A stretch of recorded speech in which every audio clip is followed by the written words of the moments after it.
Okay, it looks like we are live and we've had a few technical issues, but hopefully this is working now.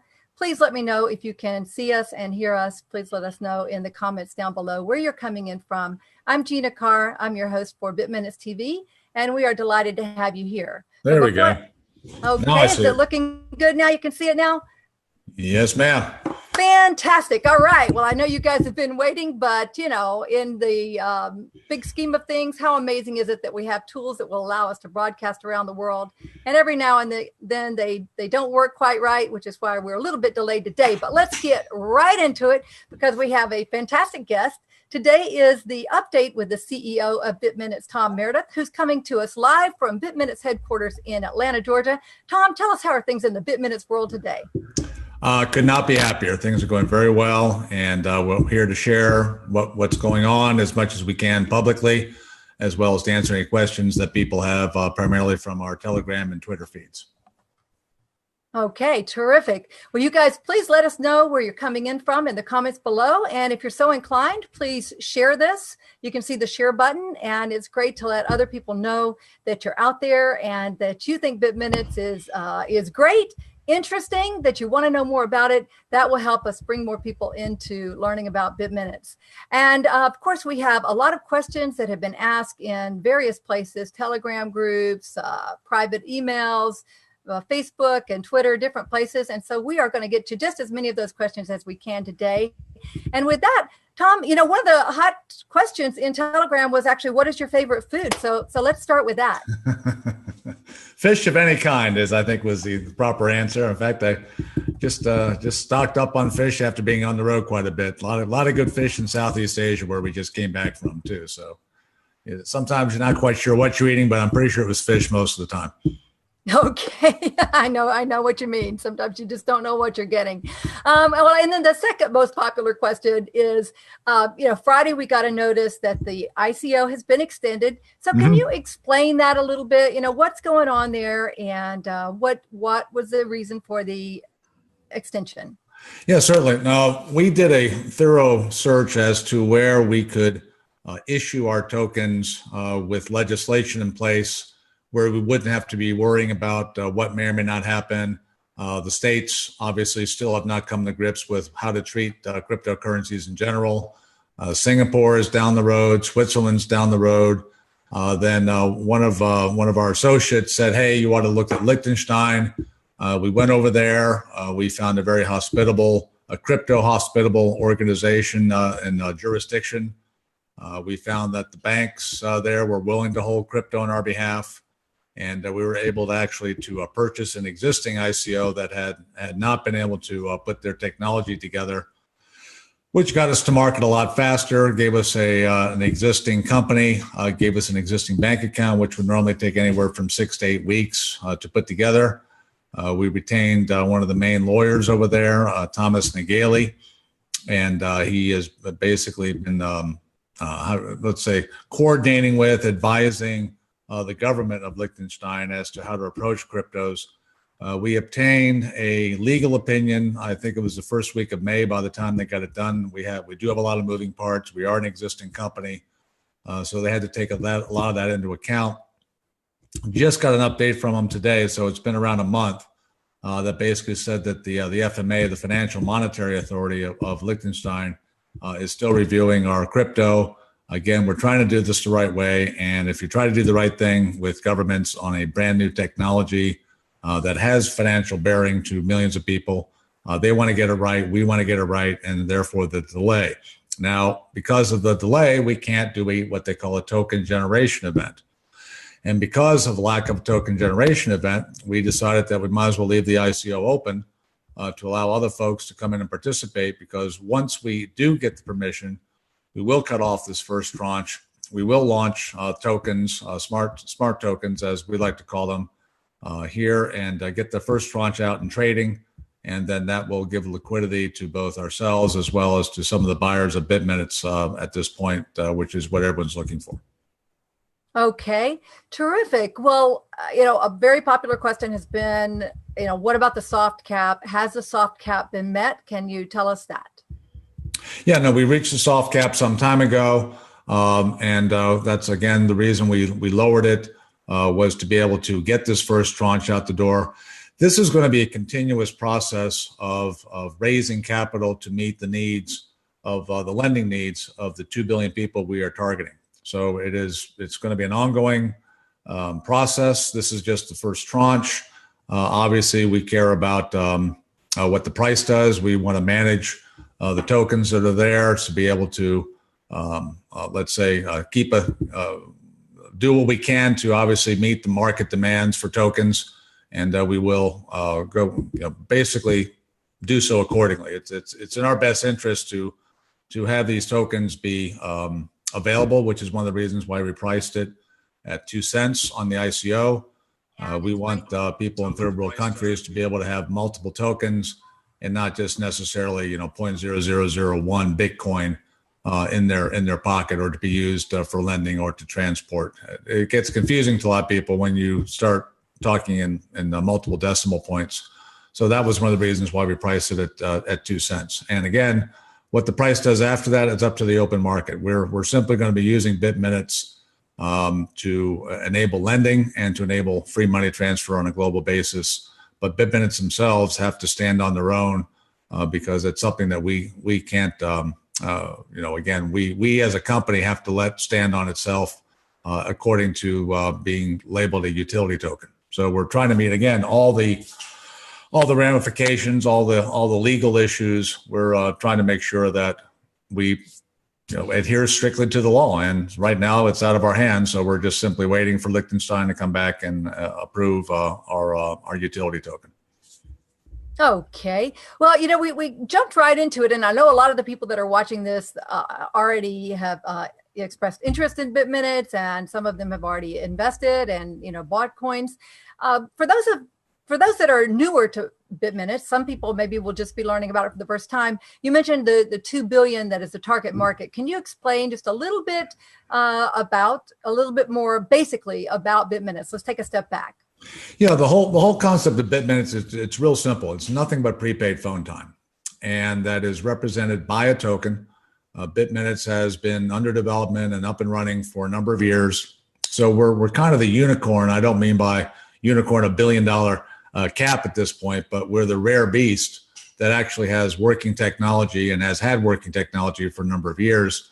What we've done is we've figured out various ways to create value to the consumers by taking the BitMinute itself and making it something that can collateralize a loan. It's making it something that can facilitate money transfer with so little friction, but while still maintaining the highest levels of anti-money laundering and KYC processes, which we've built over the last 4 or 5 years, that we can put it all into this token and run it over Swift, run it over MasterCard, run it over Ethereum, run it over Ripple.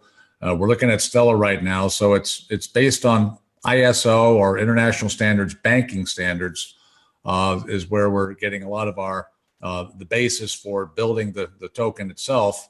And so this enables us to cross between the existing settlement and clearing world of the Swifts and of the MasterCards of the world, and of these new blockchain networks, the Ripples and the Ethereums up and running today.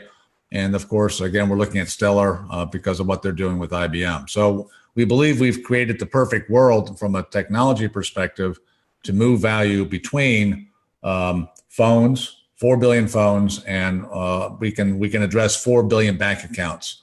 So it's something that we think acts as that low friction, high AML token that will address all the needs of the regulators and to make sure there is no money laundering going on because of the way we encapsulate and capture the information, but that it's all then written out the blockchain. So again, there is a unalterable transaction history of anyone who sent money from point A to point B, and that's really all we care about. Did you borrow money from point A, and the point B actually borrow the money? Is all that information is stored somewhere, and it's immutable. It can't be changed. And same thing for money transfer. And so regulators love this. Which is why you're seeing banks now finally getting on the bandwagon and adopting this new blockchain technology. So we just had a 4-year head start, which is why we're so close to implementing some very large contracts. Very good. And to break that down further, I know you and I have talked a lot about what mom in Mexico and mom in Mozambique can do. Can you give us an example there? Yeah, the whole idea of the two major consumer benefits are free money transfer on a global basis. We are integrated live today to be able to send BitMinutes as prepaid time to 4 billion phones. We have live today approximately 2 billion bank accounts, and we've got more on the way as we build out the countries that are under contract. So between those two, the whole idea there's two primary consumer benefits to all this underlying technology. One is global free money transfer. So think of a global Venmo, think of a free Western Union, that we can send money in the form of BitMinutes that can be used either to top up a phone, and basically that's parlance for adding value to someone's already existing prepaid account with some odd, 200 and some odd vendors today. But secondarily, and more importantly, it can be immediately then turned from a BitMinute prepaid time into cash based upon the exchange rates that we'll have a number of exchanges up and running quoting these rates. And we in turn will then act to facilitate through third parties, which we signed or about to sign contracts with, that will allow us to actually move money into an existing bank account, which we do today, or to build out a network of trusted agents, what we call the TAN network. And again, that is conjunction with our marketing and distribution partners in several countries. So mom can either get money immediately sent to her bank account if she has a bank account. If she doesn't have a bank account, we're firing up partnerships in all these countries to be able to give her an instant bank account, give her a wallet, give her the ability to create a credit history, and for her to access the cash at the retail level. So those are and then of course, once we see that history, or the one of the more innovative approaches we're taking is to come up with a $5 loan program to anyone who has an actual a physical ID that we can verify and check against an OFAC list, and we'll instant issue a mobile wallet. And we also are talking to several MasterCard issuers to issue a Visa or MasterCard to that wallet as well. So we can give mom free money transfer. We can give her a $5 loan or whatever the equivalent is in the various currencies. Give her a mobile wallet, which in essence is a bank account, which she may or may not have had before. Help her build her credit. And so it really is quite a substantial amount of work, but we believe we do have a turnkey solution for really the 2 billion people who are underbanked. Okay, fantastic. And for those of you who are just tuning in, we're talking with Tom Meredith. He's the CEO of BitMinutes. BitMinutes has a goal to really change the world and make the world a better place through these innovative technologies that are blockchain based. And they've been working on it for over 4 years for this technology, and it's very sophisticated what they're doing. So Tom's here to answer your questions. We do have one question coming in from Facebook here, and it's related to what you've just been talking about. So Dan the Man says, how will you advertise to all these third world markets you're looking to capture? What's to stop people from not making good on their loans? Seem most will take the money and run without any repercussions other than not getting another loan, essentially a free $5 for them. Yeah, no, we've thought this through long and hard. Number one, the reason the unbanked in these third world countries, or I should say developing countries, the reason they're unbanked is because no one has offered them a bank account before. They're all seeking credit in many cases for very credible reasons. Maybe they want to, maybe they have a stand, they want to increase their inventory. Maybe it's somebody selling chicken kebabs on the street corner and would like to buy more chickens. I mean, we're talking about cash economies where people are just scratching a living, and that $5 can make a big difference. The reason no one's loaned them $5, or if they have, it's been through the gray market, which has interest rates of well over 100% and dire consequences if they don't pay back on time. So the beauty of blockchain and tokenization is we can profitably create a $5 loan and be able to track it and to help mom establish a credit history. Now, again, she doesn't have a credit history, and she is unbanked simply because there are no banks willing to lend to her at a $5, $10 loan rate. Now, in this country, where I imagine most of these, where we see a lot of the, obviously the questions are coming from the more developed world, people who are unbanked in this country are unbanked for a reason. They've have lousy credit for a reason. They have welched on loans. They have not been good stewards of the money that has been lent to them or given to them for whatever reason. Whereas if you look at the statistics from Grameen Bank, for instance, Grameen Bank was the pioneer in what they call microfinance, making a $300 loan. Their payback rates are in that 95, 97%. And it's simply because when people get an opportunity to borrow in the developing world, they are so happy and so tickled pink, they move heaven and earth to pay that loan back to help establish and build their credit, not simply because they want to welch on it. So number one, statistically, we believe we're in good shape. Now, we haven't done large-scale lending yet. We're just about to launch with a partner in a Latin America country. So we'll get a lot of feedback. But another thing we've done to, let's say, ameliorate or to reduce the potential for fraud is, A, you have to have that ID. And number two, you have to have skin in the game. You have to buy BitMinutes in order to collateralize this loan. And mom can see the BitMinutes balance on her smartphone, or we also support dumb phones or feature phones, so she can do a text message and find out what her balance is in BitMinutes. And that she sees it's there, but she just can't access to it until she pays back her BitMinutes loan. So A, statistics are on our side within the microfinance world. Number two, they're unbanked for a reason, which is they just haven't had the opportunity. And the rates they're paying right now are outrageous. So we know there will be huge demand for our lending. And last but not least, we are collateralizing the loan with BitMinutes, which gives us at least something to fall back on if they are not able to repay the loan on time.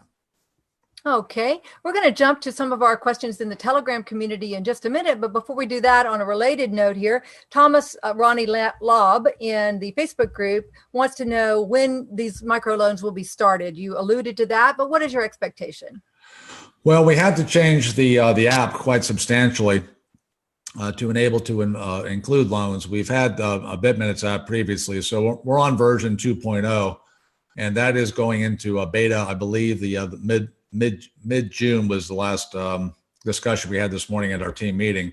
And we're doing this in conjunction with one of the largest retailers in a Latin America country. In fact, we've got 3 large retailers ready to go, not signed, but we're down to we're talking final English to Spanish versions of these various, these 3 separate contracts in 3 separate countries. One name everyone will recognize, which again, I'm not at liberty to say at this point.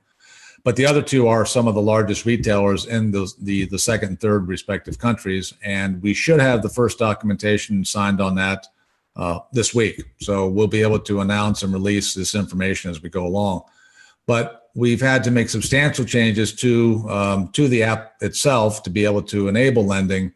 We've got a first pass, like I said, ready to go. And we'll be trying it out here very soon. They want to do a July 1 POC or proof of concept date, and we're still online to do that. We'll have the beta out mid-June, and then July 1, we hope to be actually getting out into some number of retail locations in this Latin America country. Fantastic. That's very exciting. And for those of you who, again, don't know much about BitMinutes, Tom has just been talking about what makes this opportunity, this ICO, so unique. And that is the integration of cryptocurrency with the ability to get microloans and tying it in with prepaid minutes on a cell phone. So there may be some companies that are doing one of those or maybe even 2 of those, but I haven't seen any others that are doing all 3. So I think that's what makes it so special. And that's what has people so excited. In fact, Dan the Man says, I like this example of microloans being successful. I'll keep my $500 with you. And BOL to us, I'm not exactly sure what that means, but I'm sure it must be a good thing. And Thurston, Tyree Canton, you guys let me know, type back in the comments where you're coming in from. I'd love to know. Some interesting names here. Thurston says, how can he become a TAN agent in North America? Is that going to be possible? Well, it's I'm glad you asked that question because we are considering how to do this. The Grameen Bank actually opened up a banking or lending center here in the States, and it took a few fits and starts. but I think they've lent like $1 billion here in the States. So you still have this underbanked population, largely Hispanic, that we're seeking to address on the free money transfer itself. So we're targeting that Hispanic market to be able to send money home for free. In fact, PDP Cash, that is our tagline: send cash home free. But we've actually signed a contract with two large remitters in New York, New Jersey. I'm sorry, one large remitter in 2 states, New York, New Jersey, where they also have a lending license, and they are willing to try a lending approach in the states. And again, targeting that same target market, there's no reason why we couldn't offer lending to that Hispanic market here that's underbanked. Again, largely because of their documentation situation, or again, banks just don't want to lend $50, $100 to anyone, and their alternative is payday loan stores, which are outrageous fees. So we think we can make a good living here. We've got the relationships, we have the contract in place, and they're willing to try it out down the road as we get closer and closer integrated with our systems. So the answer is we're going to give it a try and see how it goes. That's very exciting. I heard you say to exchange the money, to send the money for free. And I know there's probably people out there that their eyebrows are going up like, oh, really? Sounds too good to be true. And I know you've explained it to me, but explain it to our people that are watching, how this money can be sent back home to mom in Mexico for free. Yeah, the whole concept is, once we get good funds and once we KYC the individual, we wrap all that in, and once we know who the recipient is, and as long as it's under $1,000 threshold, right now you don't have to do too much KYC or know your customer, but we do so primarily to prevent fraud. We've got 2 fraud filters we put people through, because people try to scam online money movement all the time. But the whole concept here is, because we've automated this process and because we put it into what we call a smart token that has all this information, we can route it over these various networks we're integrated with on a global basis to 70 countries. And boom, just pop it right into mom's bank account. So we did a trial just the other night, same thing, into Nigeria. That's one of our 5 African countries that are up and running live.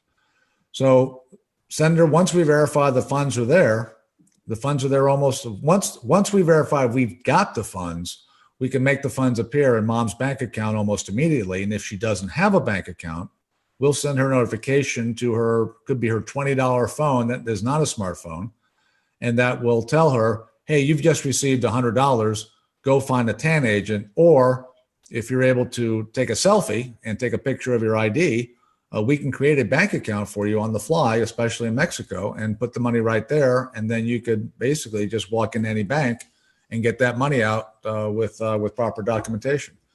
And in fact, these retailers we're doing that in progress of doing deals with should make us ubiquitous in Mexico.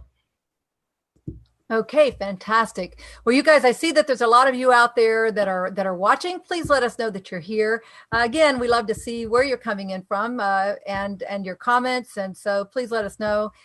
Give us the like or the hearts if you're liking what we're having to say, and share it with your friends. Share it back onto your Facebook personal profile, share it into a group if you think it's appropriate. We would love to help us get the word out about this, because this is really world-changing technology that we're talking about. I mean, imagine a world where there is no more poverty. There's no more hunger. There's no more poverty. And truly, BitMinutes does have the ability and the potential to bring that about and to be a significant player in this as we help entrepreneurs in the developing world to have more cash flow. You always need that cash flow so you can grow your business. And so with that, let's talk about some of the questions that have been coming from the Telegram community. And for those of you that are on Telegram, all you need to do is search for the BitMinutes community and you can join us there. There's over 46,000 people that have already joined. And so you can come join us there. There's a lot of discussion. You sort of get the behind the scenes and the inner workings of what's going on with BitMinutes. So this is related, and you might have sort of addressed this, but Rosa Solis, one of our active community members, says, what will be the first target markets? Well, right now we've been live with one of the largest banks in Africa for a number of years on the free money transfer side using BitMinute technology.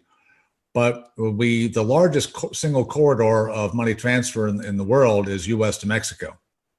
So we've been talking to some of the largest retailers in Mexico, Colombia, Guatemala. We are live in India. We're live in Philippines. We're live in, I believe, Nepal. We're live in Vietnam. So we've got the live technology in place, but the real key here, it's a marketing game. So you have to make people aware that they can get free money transfer, and you've got to get them over that hump of like, oh, you want me to give you my money and expect you to deliver it to my mom in Mexico? Well, let me send a little. And that's how we got the Kenyan market started. We literally saw a lot of our initial transfers were in that $30, $40, $50 range.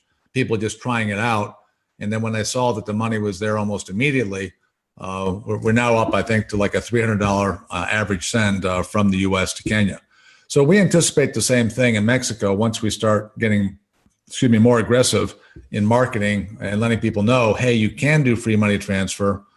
We've engaged a Hispanic marketing group here in Georgia to start again reaching out to the Hispanic market to say, hey, you can do free money transfer.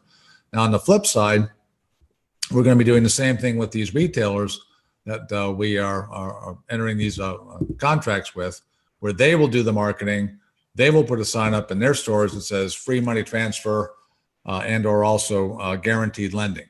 So that's where we see the most likely it's going to happen in Colombia first. Again, just luck of the draw. The large retailer in Mexico who's a brand name that everyone will recognize, but is not inked yet. We're getting final strokes on that. And it just takes forever to get things done in Latin America. So you have to have a lot of patience in this business. And I do welcome all the ICOs that are touting financial inclusion. And I'll be impressed if they have anything up and running within the next 2 years. It just takes forever. I bet it does. And I did see someone post about, oh, they could clone this. I'm thinking, I don't think so. I this don't is think pretty. so, No, I just want to give a few shout outs here. We have Dimitri coming in from New Jersey and Rob Williams from Atlanta. Rotimi, I'm not sure where she's from or he is from, but he says bonjour. So I gather that it's somewhere that he speaks French. Thurston is coming in from New York. And I believe we had Thomas from Vegas. So thank you guys so much for letting us know where you're coming in from. That's always wonderful. Some great more questions. One of the things that goes on in the Telegram group, guys, is they kind of get into some nitty gritty. So if you're really into the technical stuff, that is a great place for you to come hang out with us. And so an example of a question about that would be Rob334. Has a question about, what does it mean that you're going to buy minutes, burn minutes? Are they going to be recycled? There's been a big debate out there about that. Can you please explain that for our viewers? Well, we've structured the BitMinutes in general to give us enough latitude to be able to provide the financing to our consumers who are looking for the loans. So the BitMinutes themselves will be the source of capital down the road to make these to loan to the individuals. We see us potentially recycling these loans by going to Wall Street, bundling the loans, and somehow bringing the BitMinutes back into, let's say, the Treasury, but we don't know if we'll even need to do so. The same goes for buying BitMinutes and using them for prepaid time only, since we have to actually pay the carriers for the privilege of selling their minutes. Those tokens will be burned and most likely not returned to Treasury. And the same thing goes for the Visa option. If mom's going to use her BitMinute balance to purchase goods and services online using the Visa card, again, that's cash out of the BitMinutes bank, if you will, to pay for those goods and services, and therefore those tokens will be burned as well. So we see a long burn as people use the tokens to actually buy goods and services. Obviously, that doesn't reduce the number. Well, that does reduce the number of tokens in circulation, but it doesn't necessarily reduce the number of tokens that are, let's say, just out there for trading or being used for escrow, because a large portion of the tokens will be locked up most likely in escrow to cover these loans. So that's where we see the bulk of the tokens will reside, will be as escrow. And also we believe that in these developing countries that have bad inflation, they may or may not see a need to use Bitcoin, because there really is no use for Bitcoin that we can see. But if they can buy BitMinutes and know that they can always use it for prepaid time, in effect, it's a de facto currency already immediately in that country once they realize it. And if they want to have a store of value, that's a place to keep it, especially if the price goes up.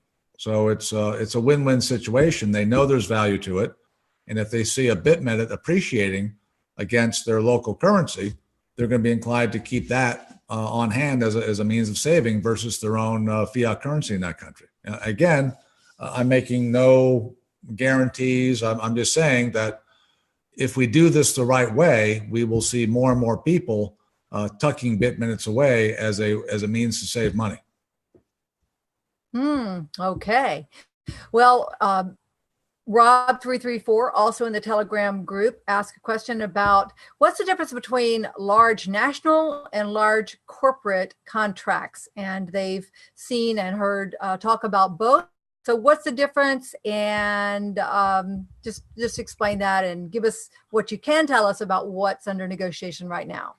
Well, for instance, we're discussing with two separate sovereign nations, again, I can't say who, to create, in essence, a version of BitMinutes for their national currency. So that would be the idea of a sovereign entity wanting to use the BitMinute technology. Again, they want to use that prepaid phone interoperability and to be interoperable with BitMinutes to provide liquidity to their own currency. So that's the large sovereign nation opportunity.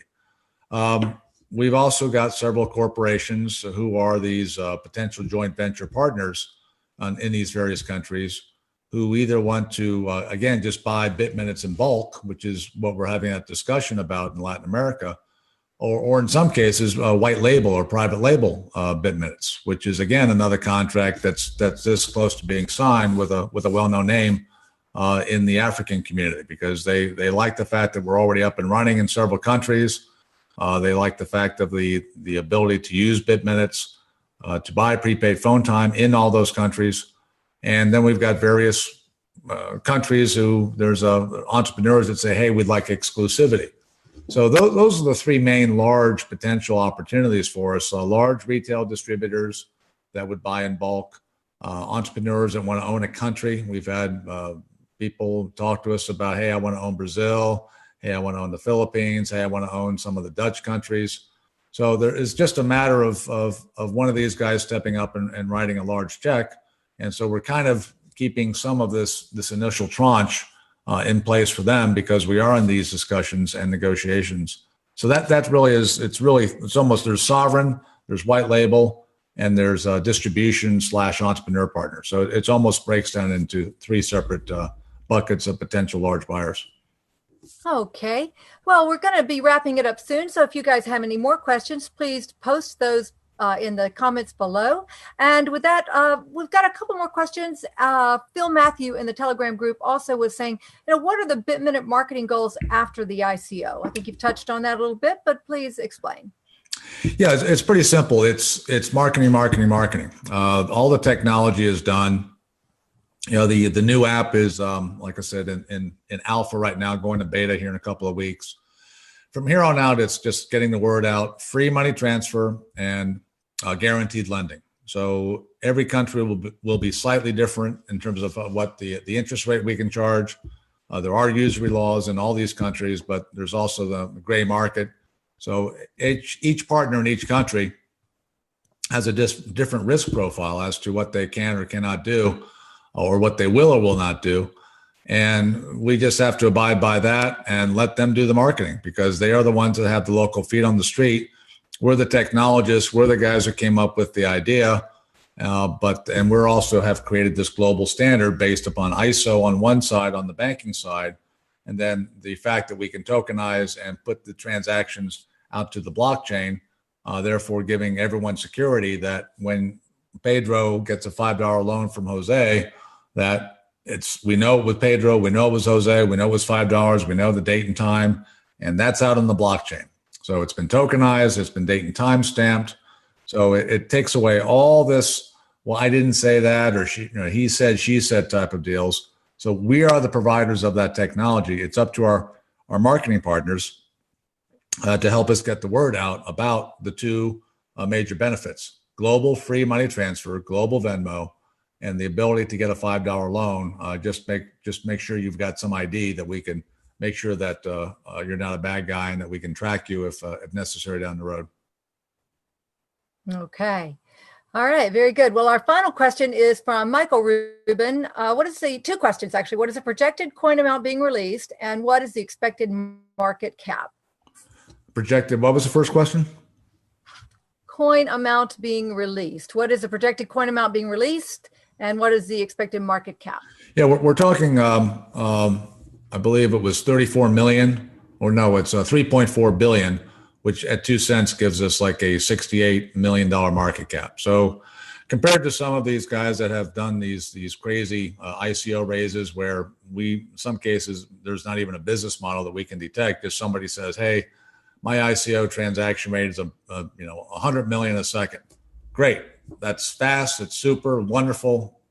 That's great. What's the use case? You got to have a use case that drives the need for the actual use of the token, and that's where we've taken the almost the exact opposite approach. We built BitMinutes to be able to send something of value with low friction to be able to address the needs of money transfer, which is a 2/3 of $1 trillion industry.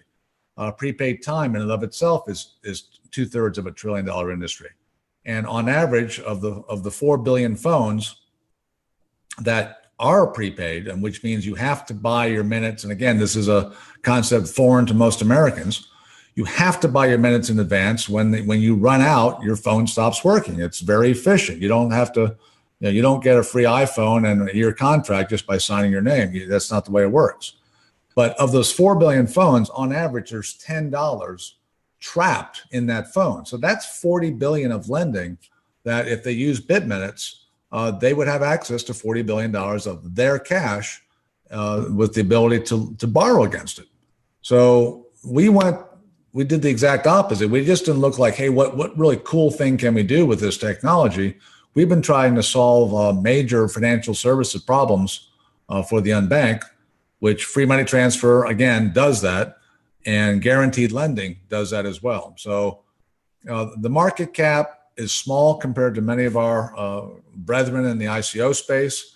But what's really important is we really believe that we have a use case that literally billions and billions of people need today and will use today as soon as they find out about it, which leads back to the whole marketing idea, which is why we believe that the quality of the names of the people we've picked to be our JV partners in these countries is critical, and why we're so sanguine and I would say very, very, very pleased with where things are, simply because we think we got the best technology.